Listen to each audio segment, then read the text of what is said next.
अल्लाह ऐसा कभी ना करे कि इंसान को अपनी मोहब्बत और अपने खानदान में से किसी एक को चुनना पड़े। बेगम साहिबा ने इजाजत दे दी है, जल्दी से अपनी तैयारी करो और यहाँ से रवाना हो जाओ। आज कितने टिश्यू बेचे, हिसाब दो मुझे। हम तो बेच रहे थे लेकिन लोगों ने नहीं खरीदे। टिश्यू नहीं बेचोगे तो खाना नहीं मिलेगा। ये डायनासोर बच्चों से कहाँ टिश्यू बेचने को कहता था? वो फाउंटेन के करीब प्लेग्राउंड है ना। वो जेल से बाहर है, लेकिन डरने की बात नहीं, वो यहाँ नहीं है, अंतालिया में है।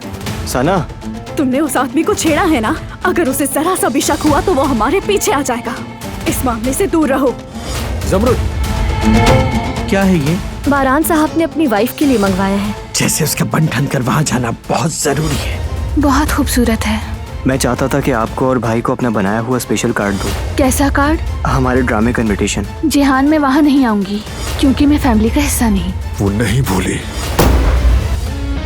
वो कहानियाँ अधूरी जो न हो सके कि पूरी, उन्हें मैं भी क्यों सुनाऊं, उन्हें तुम भी क्यों